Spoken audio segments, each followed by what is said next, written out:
original threat away. Well, enter Big Crack.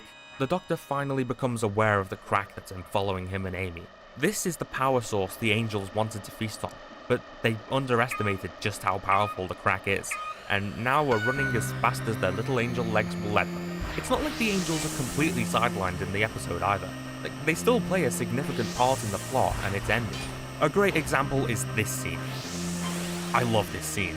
The Doctor and Octavian may not have seen eye to eye throughout this adventure, but they share one final interaction just before Octavian dies, and I love the way it's executed. Their final lines of "I wish I'd known you better," I think so. Moment at my best. are so good, and you could feel the pain in the Doctor's eyes, knowing he's sending this guy to his death. We also finally learn a bit more about the crack here. It was caused by an explosion, and the energy spilling from it can erase you from existence completely. Oh, so that's what the Mandela effect is. But yeah, this is communicated to the audience really well, with all the soldiers going off one by one and them not even remembering each other.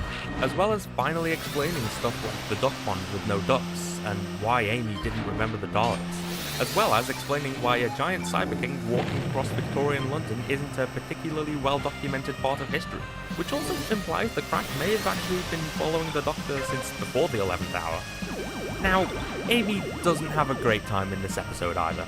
That angel that she had a staring contest with is now killing her from inside her own mind. Sore loser. And so she spends most of the episode essentially blind. What is it with Moffat making his Scottish characters unable to see? It does make for some good tension, especially when she's walking blindly. Once again, the Doctor's faith is challenged here, as everyone keeps dying around him due to something he can't understand, all while he faces an army of monsters he can't defeat. But his faith in himself is restored when he closes the crack by stuffing it with angels. Wasn't the first time, and it won't be the last. It's another cool moment, even if they spell Mouty wrong for some reason. Alright, I can't lie, there are two scenes in this episode I really don't like. First, this scene. I've spoken about this before, but I really don't like seeing the angels move like this. The whole point of them is they're only statues when you see them, which implies they turn into something else when unobserved. I was like, I might And have done that it a little true form too being early. left to your No. imagination is great. Also, there have been times where the angels aren't moving while the audience is watching, even if no one in the show is watching them, which adds a whole other level of immersion